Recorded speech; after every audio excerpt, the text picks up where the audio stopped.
Hello everybody. Seeing as how Ms. Bundefund decided to go through the challenge arenas at the Caverna de Pollo as the Esqueleto, the skeleton, I figured I'd do my own skeleton run, not as the alacrity, which I typically like to do for these challenge runs and for the competence videos, but as the skeleton, and seeing as how he was Skeleton Juan, I figured it wouldn't hurt to be Skeleton Tostada. There's really no difference between the two, so I thought that might be just kind of fun, just to see how this is done by someone who has had the chance to play the game pretty continuously. Every time you see Ms. Bundefund play, he's coming at it for the first time in a few weeks. Typically, that's how long we go between sessions, so this is more of the pro run. Although I have to say, after seeing some of the speed runs, I'm not sure I would exactly call this pro, but it's close enough for our purposes. It's at least a one-shot through run. So, the first Caverna de Pollo, the first trek down here, is really nothing too special to talk about. What they want to make sure you have down are a few things: enemy management, the ability to juggle lots of different enemies. I got to the same point that Ms. Bundefund did when he did the last of the caverns, and that is right before tackling Kalaka's fortress. So I have everything that I could be reasonably expected to get at that point, but none of the goodies from Kalaka's fortress. So that's what I'm going into this with. If you're doing your own Caverna de Pollo run, you will want to invest, especially if you're doing the bone-on-bone achievement, which is going through with the skeleton, you'll want to invest in health more than anything else. Obviously, none of the stamina upgrades really impact you all that much. You'll obviously want the special moves as well, but that goes without saying. So, the two yellow Esqueletos is probably the first actual challenge, and here, as with every other challenging enemy room in the Caverna, the only real trick is making sure to pick one and kind of stay on top of him until he is toast. I took a hit I really shouldn't have taken there. Honestly, I should be doing this entire first cavern without taking any hits, but I wanted to go through and do a first time thing, so I decided not to redo. I know Ms. Bundefund's been having some trouble with the green armadillos, and as near as I can tell, the only real strategy, I mean, firstly, it's good to keep them off balance. The Olmec's headbutt is especially good for that. But if one of them does wind up, then it's good to know that you can knock them out of their charge. You can knock them out of their bouncing attack with an Olmec's headbutt as well. Or actually any of the super moves, but Olmec's headbutt seems to work more reliably. So that's what you do with them. This is another room where if you let all of these guys come at you at once, you can really get overwhelmed in kind of a hurry, and it's especially easy to lose where you are. That's the explanation for why I just got hit there, which is sort of embarrassing. In this case, the body slam and the suplex are both excellent moves to use.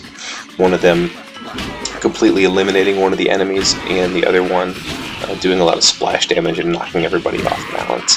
Honestly, I took 2 hits from the guy there, and it's just really inexcusable here.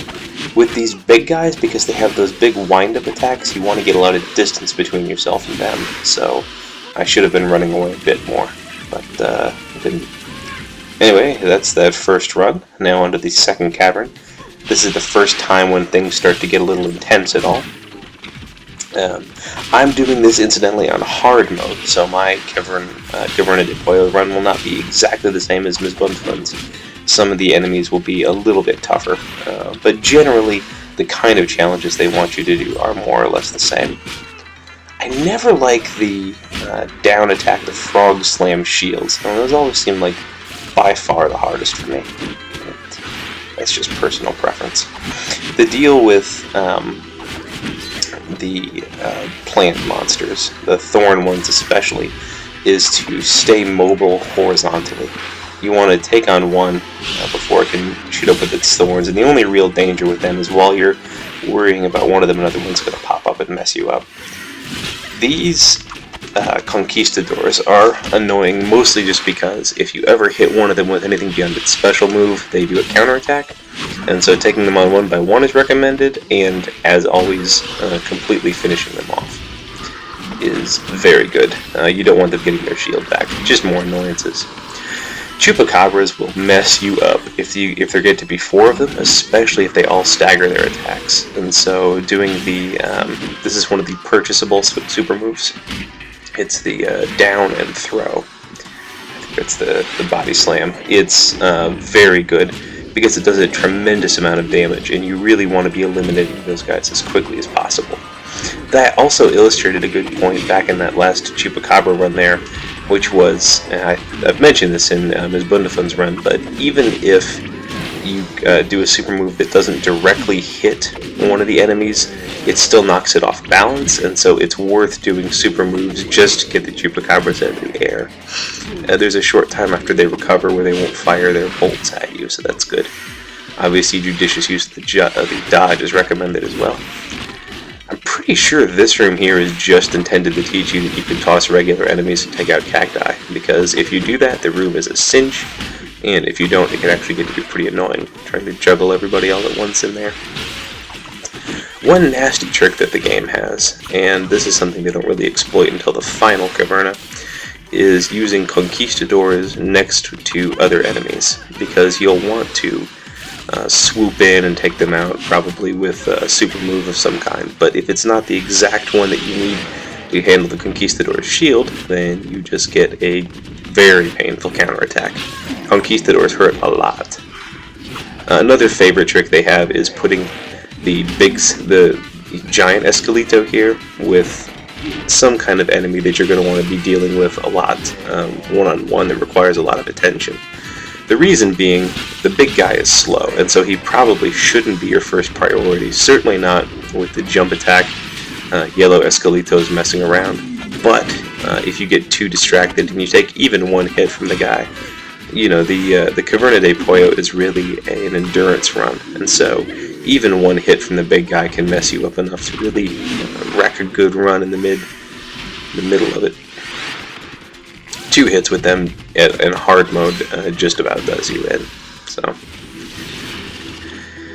I make ranged enemies a priority anytime that I can, and that's just because I find them to be harder to keep track of. Now, I'm fully willing to admit that may be a deficiency on my part. It may well be that some of you out there are better at keeping your eye on the entire screen, but for whatever reason, I can just memorize melee attacks and keep an eye on multiple melee attacks much more easily than I can people hucking things at me from anywhere. So that's that. This one, the shields worked out pretty nicely. Basically, anytime that you're able to stack doing damage to multiple enemies with a series of super moves, you're going to do alright. But here, man, if he wasn't in an uppercut shield, this would have been real ugly. If he was in a frog slam especially, but even an Olmec's headbutt would have been a little bit harder to deal with, especially with these 2 jerks running around.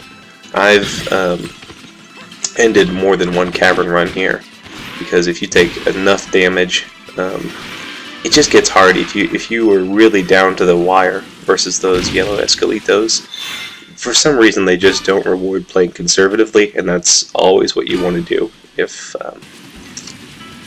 you're down to the wire, like I said. So that's the second cavern. Here we go, on to the third. The button I have to start fraps also takes a screenshot, which is silly of me. This is super annoying. This is an extremely annoying way to start off this Caverna run, because the multiple shielded Jaguar is just a nightmare. Reason being, you need to stun him and knock him off his feet with super moves, but he doesn't really stay stunned at all because he's still got that multiple shield on him. So really the only chance you've got is to knock him off his feet, usually with an uppercut or an Olmec's headbutt, and while he's up there to do multiple regular chain attacks on him.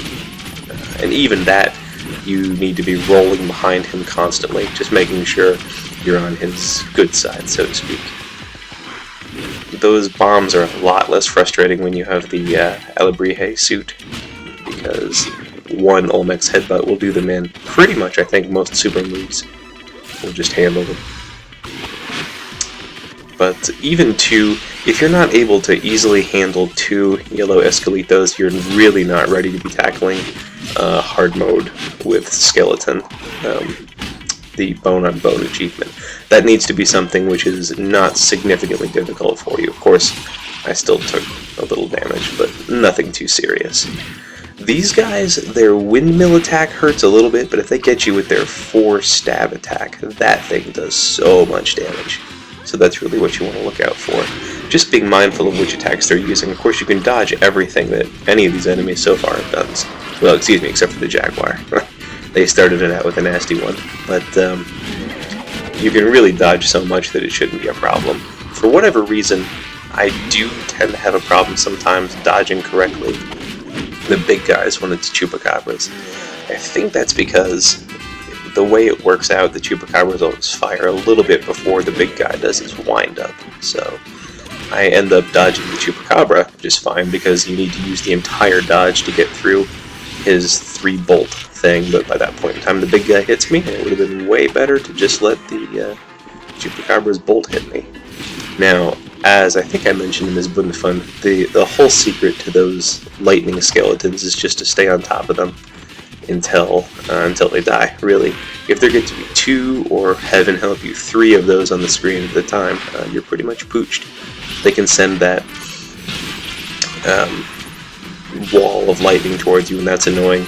But even more annoying still is when they fly up and they're on that pillar of lightning and use that to fire bolts at you, and they can fire that from anywhere. Now, when it comes to the bombs, really the only thing to keep track of is just be very mindful of what their shield cover is, because if you can take them out quickly, there's not much problem. Now, here I'm using the Esqueleto suit to its full potential and just basically spamming Olmec's Headbutt and dashing Derp Derp at the guy. That's not the best strategy with the alacrity because you'll run out of stamina, and you always want to have a super move in the back, but heck, as long as you're taking the disadvantages of the skeleton suit, you might as well get a lot of use out of it. I'll be honest, I'm probably not using this to its full potential. I probably should be doing more super moves. Now, this is really frustrating because throws and things like that don't knock Esqueletos off their feet if they're in the alternate dimension. If I was a little bit quicker on my feet there, I could have switched mid-throw, and that would have knocked this guy out too. Although just for a second, because he had that multi-shield. But for whatever reason, these guys with the multi-shield, it's just not as formidable at all. The only real trouble here is you want to take out the lesser skeletons first, before taking on the 4-armed guy. Because there's just so many of them, and there's too many attacks to deal with, especially with the ranged attacks. This one is, just like I said before, just absolutely do not let there be 2 or 3 of these guys attacking you all at once, and you won't have any problem. With the skeleton, you've got enough super moves that you can really afford to stay on top of them, and there's no reason that you should let them live. Know what their super attack is right away, and use that against them. This room does a bit of what I said was super nasty before, which was get the Conquistador to have a shield that doesn't really lend itself well to taking on the Jaguar. You want a rushing attack to take on the Jaguar, and because the Conquistador has a red shield here, I have to get way up close to them before I can do that. My only hope was to that was a really close one. Both of those were, actually. I needed to get close enough that I could stun the Jaguar and the Conquistador all in one there. And so I was able to do that by making the Jaguar hit with the hammer and then run in. So that's that. That's bone on bone, all told. All 3 took me about 15 minutes. It was about 17 if you count the time it took to run between things. So